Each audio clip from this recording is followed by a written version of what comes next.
Coming up on Aggie Almanac, an anthropology professor and his student crew unearth a piece of regional history.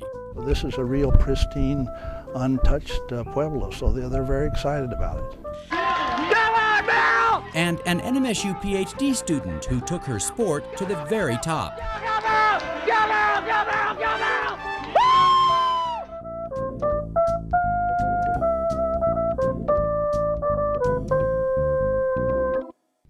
Hi, I'm Gary Worth, and thanks for watching Aggie Almanac. First on today's show, we take you back to a time before the Spanish colonizers arrived in our region. And it's all thanks to an NMSU archaeologist and his students who, over the past couple of years, have been digging up an important piece of this region's past. About 600 years ago, there were people living here in the shadow of the Florida mountains, maybe as many as 200 of them. They occupied rooms like this one. And while they lived here relatively recently, we don't know much about them. Well, we call them by various names. We would consider them part of the Casas Grandes sort of culture. We also, sometimes they're called Salado culture. Salado is named after a style of pottery that's found out here. Dr. William Walker is determined to know more about these people. They're believed to be descendants of the Mimbres, and their culture extended across southern New Mexico, southeast Arizona, and northern Chihuahua. This also looks like it has a snake decoration right here. And this is part of it. Here's part of its tail there. And there's another piece of it I saw before. And that's very characteristic of this pottery style, is to have serpent imagery. Walker is a professor of anthropology at New Mexico State University, and he came to this site near Deming at the request of Rex and John Kipp. They redo them. See that, how they've relined it? And another one? Yeah, they make it smaller. There's going to be probably one more. Do is revise your map. That's amazing. Take off this whole Rex Kipp bought this land about 8 years ago, and being amateur archaeologists, the two brothers got curious about who might have lived here before them. This hill was completely covered with grass and soil, and the ruin was not visible. We just accidentally happened to have a backhoe out here with a front end blade, and we scraped it along and saw a adobe wall, and then we removed all of the fill and discovered this pueblo of, I don't know how many rooms, but there's several dozen for sure. Here's a little color, Gabriel. They tinkered around at the site for 4 years until they convinced the expert from the university to take over. When I finished the last project that I was on, I thought, well, we'd come out for a summer and just get a test of it and see if there's intact information, at least as much as we thought there was, and it actually has turned out pretty well. More than just pretty well. It is, in fact, one of the few intact sites from the time period in all of southern New Mexico. This is a real pristine, untouched pueblo, so they're very excited about it. Excited because finding an unspoiled site isn't easy in this region. Others have come before, scavenged and looted artifacts, and left behind a mess. I think it was published in 1912, 1913. A very famous anthropologist named Jesse Walter Fuchs came out here from the Smithsonian, and he wrote about the Mimbres. And in that volume, he said, in reference to this region, I mean, there's a very famous Mimbres site just about 100 meters to the south of here. He said, well, it's extremely dug up and disturbed from people digging here, and that was 1912. So this untouched site provides a priceless opportunity for Dr. Walker to continue his research into the people who lived here 6 centuries ago. And he's not doing the difficult work all alone.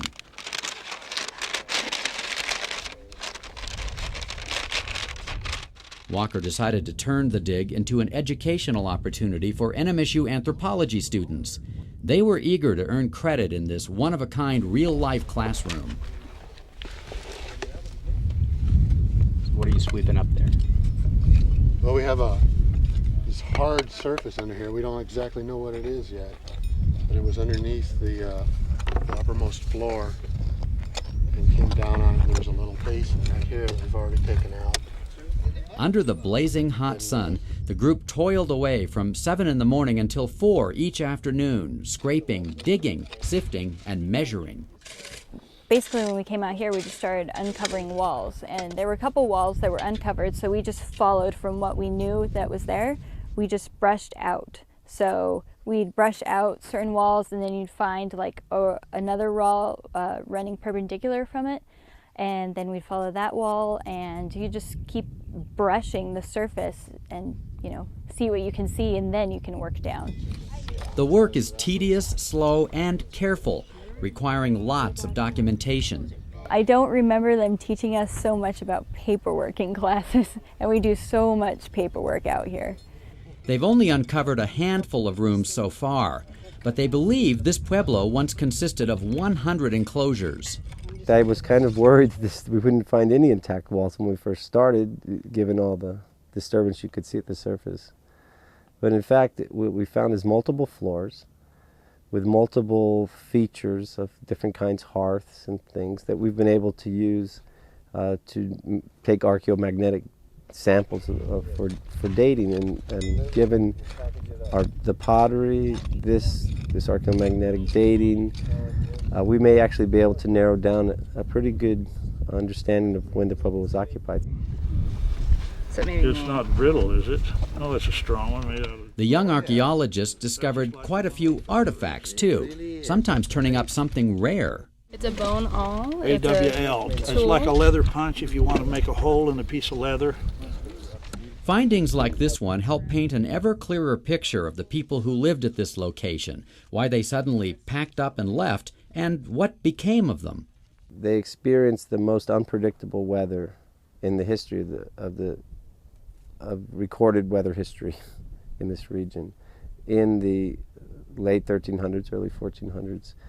And so here, as well as many other parts of the Southwest, you see a lot of abandonments and reorganization. By the time people are actually out here and recording what's going on, there's no one here but some Apache peoples who've moved into the territory from farther north. So it's a real open question, really, what happens to them. I don't think they disappeared in any ultimate sense. All we know for sure is that by the time the Spanish got here, these Pueblo dwellers had already moved on. The student workers also get the sense the people who lived here were not much different from us. These are pueblos, they're not pit houses, so, you know, they're so much like what the adobe houses in Las Cruces are like. You know, it's very similar, and people kind of separate Native Americans from themselves, and they need to realize that, you know, it's all so similar. Everybody's pretty much the same.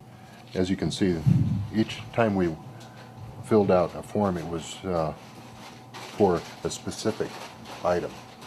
This one was for a particular room, and it's listing everything of importance that we have found. And hopefully somebody in the future will be able to come back to this with the database and further research this. The pure research information is invaluable to know what happened in the same place we live under environmentally stressful conditions, not that much, in some ways, different from the drought we're in at this very moment. So knowing the past and how people have both damaged their own environment and successfully adapted in their own environment could certainly teach us lessons.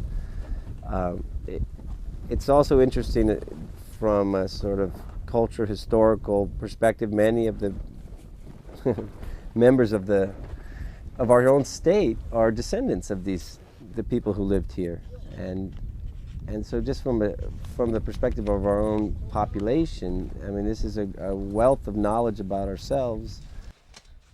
When the archaeological team is not working on the site, it is covered up, protected by plastic sheets from rain and the elements. We'll be right back.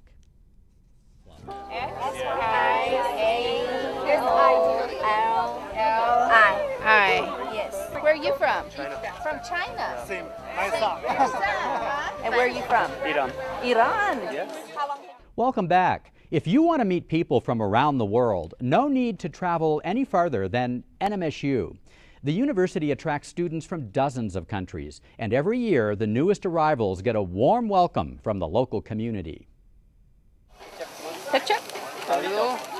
Just a little? It's an all-American meal for hundreds of people who call some other country their home. Where are you from? I'm from Japan. Yeah? How long have you been here? Just 3 weeks. So I'm trying to have studying English so hard and also take German. Well, the purpose of this is to invite international students to make them feel welcome to the Las Cruces community and to show that this community cares about international students. We want them to come, we want them to go to school here, we want them to succeed here. Sharing food is common in all countries. And once you open up literally your kitchen or your home to people, you break down the barriers. Breaking the bread is one of the greatest ways to get to know people. I remember the gatherings that I was invited to when my husband and I first lived in another country, and it makes so much difference. It just makes you feel welcome and comfortable in a society, and so we wanted to do that here. And so, with the help of 3 local chapters of the Rotary Club,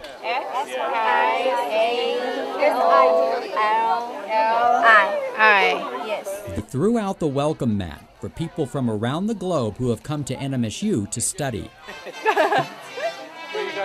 Where are you from? China. From China? Same. And where are you from? Iran. Iran? Yes. How long have you been here now? Almost 7 years. 7 years? Yeah, for my PhD. This is the last semester for my PhD. It wasn't just the classic American hot dogs and burgers. Traditional Mexican food was also served. Yeah, because I love the Mexican food. And also because I have a good friend from Mexico, so that's remind me. Along with a dose of traditional regional music.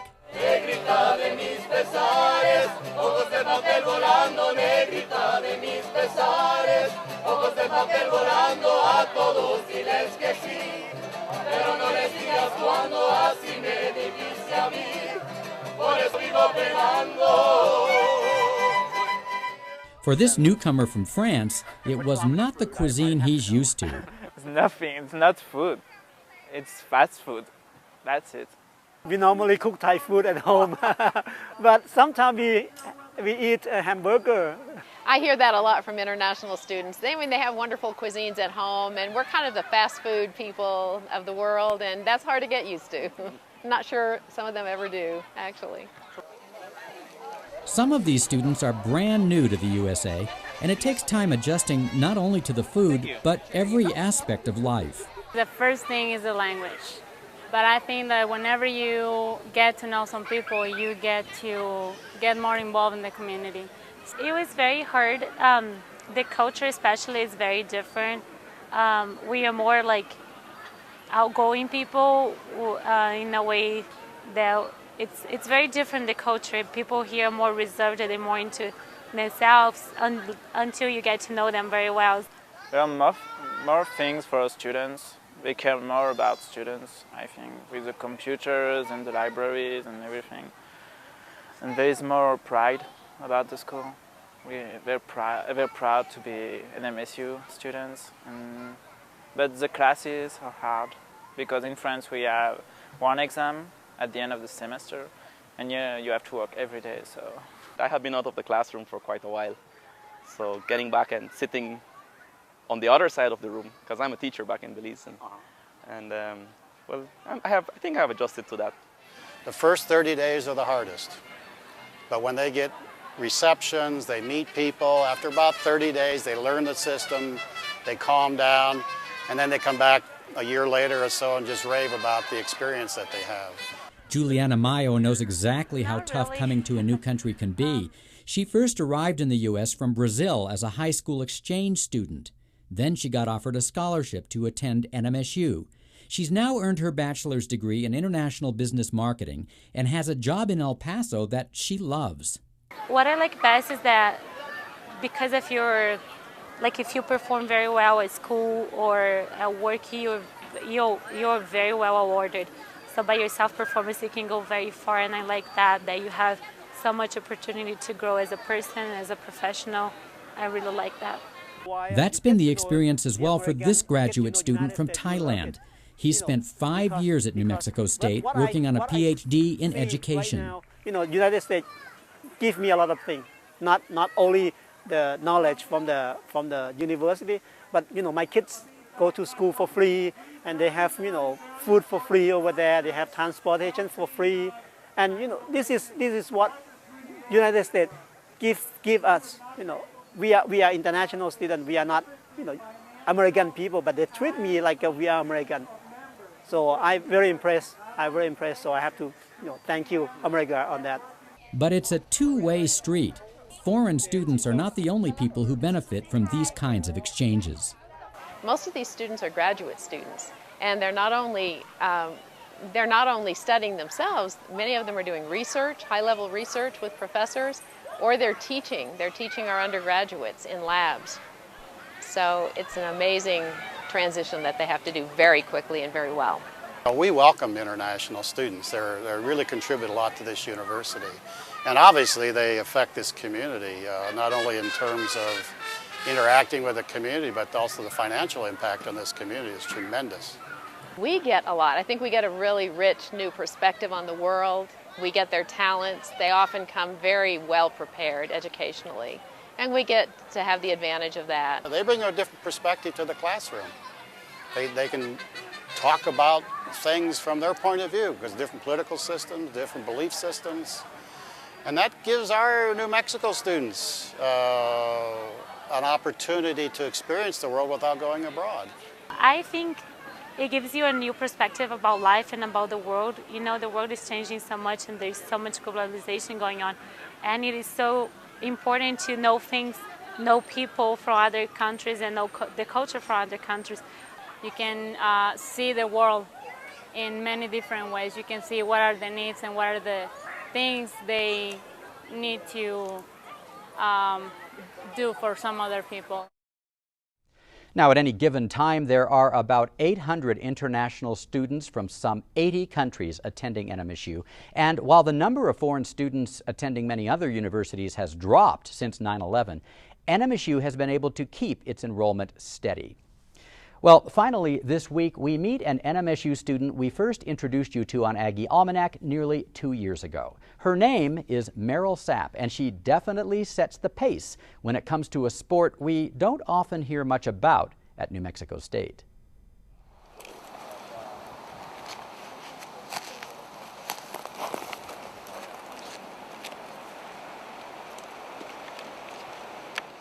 When Meryl Sapp isn't doing work on her PhD, I get the ponytail through there. you'll no doubt find her getting ready for another bike ride.